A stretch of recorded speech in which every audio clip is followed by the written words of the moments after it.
how to love people with detachment, particularly when it comes to people with addictions. It is amazing the rampantness of addictive behaviors and tendencies, whether it be workaholism, which I've been addicted to, social media, shopping, food, religion, alcohol, drugs, sex, religion, drugs, ideas, rock and roll.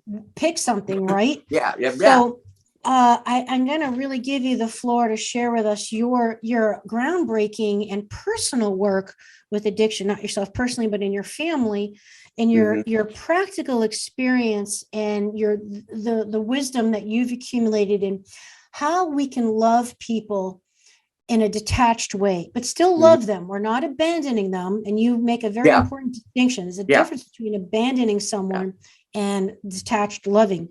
So please explain to us your thoughts on detached loving and addiction. My introduction to this whole topic and world came when I got a phone call at 9 a.m. From my daughter's junior high, and she was 11, and they said, you need to come and pick up Christine and she's fine with me telling the story. She was caught smoking marijuana on a side street of the school this morning. And so I go and they give me a folder, and inside the folder are probably 20, 30 handwritten notes from her parents, excusing her, like she was sick or whatever. So it's like, wow. A lot's been going on. And just for the people that were listening and not viewing, he did air quotes. They weren't really from her parents. Oh yeah, that's right. Yeah, they were self. She wrote her own. They were Christine's. Christine was the author. She faked the notes. And she had friends, write it anyway. Yeah. So clearly Christine was really in trouble. Christine's very bright and very enthusiastic and strong-willed and all that. Well, this was the beginning of what ended up being about a 5-year grueling journey through me trying to figure out what a parent's role is with an addictive child, because it's different from what a spouse's role or a parent with an adult child, but this is a minor child. So they talk about just detach and let the person encounter the natural consequences of their behavior. Don't try to prevent them from getting F's or getting fired or whatever. Well, that parents that doesn't work for most parents. Because we feel a responsibility. Our job is to try to help grow this human being into a constructive, kind of adult. So,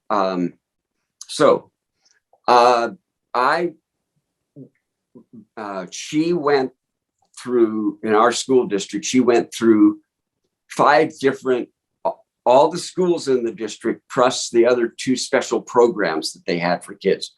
In the course of a couple of years, she got kicked out of all of them.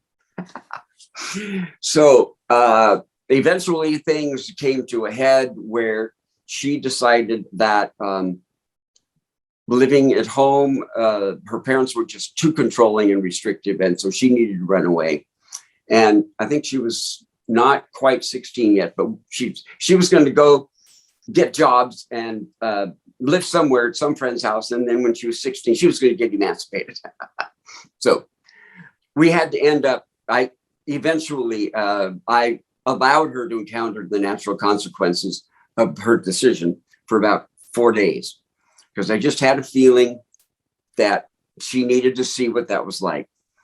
But on the 5th day, I decided, okay, that's enough loving detachment for me. I now feel the need to do something. So I had kept track of where she was, and through a lot of working the system, got the address and phone number of the place she was staying. And it was a drug dealer's apartment. She had gotten, in 4 days, she'd gotten 3 different jobs at like sandwich shops and, stationery stores or whatever.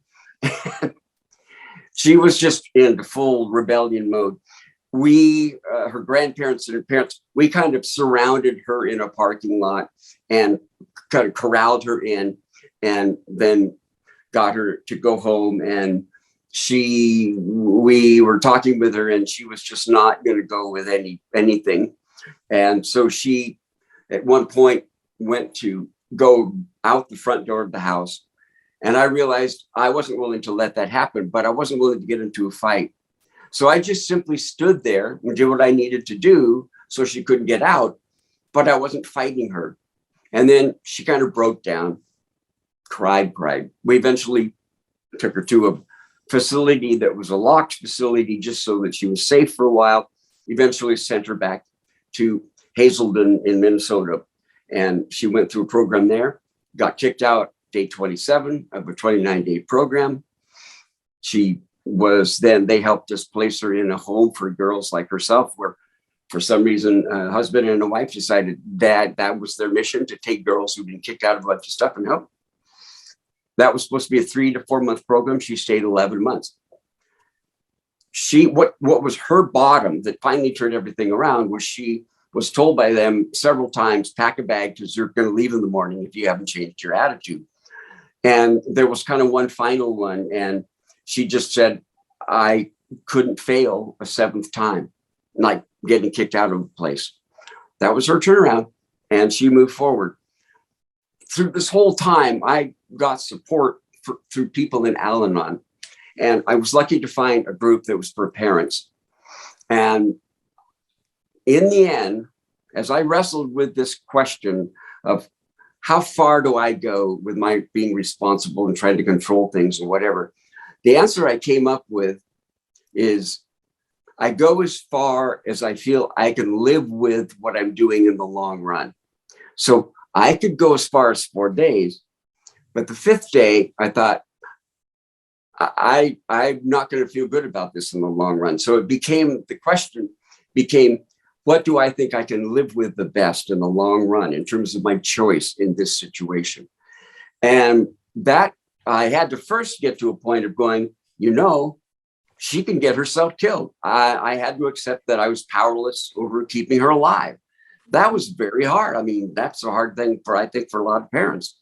But I had to get to that point. And then eventually I realized it's the long run question that really is the key. So that was just tremendously liberating for me to get that, because now I had a compass, which was, again, an internal sense of, well, if you let her continue to do that, can you live with what happens if she does?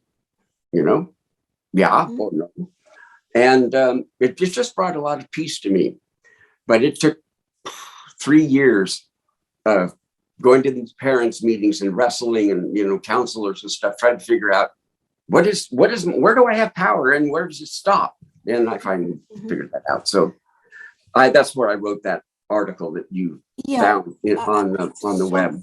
We're going to put that in the show notes for everybody, because Wayland has written 2 brilliant articles on one of which is called an attempt to define a nonviolent communication approach to addictive behaviors and how detachment can be loving for all. 2 phenomenal articles. And I will say that one of them has a wonderful quote that I want to share, that you said you heard a drug counselor, a drug rehab counselor say one day. The key quote, detachment is a means whereby we allow others the opportunity to learn how to care for themselves better. And you stated that loving detachment and nonviolent communication share similar core values and objectives, which is the natural pairing of the 2, which brings us full circle to today's discussion.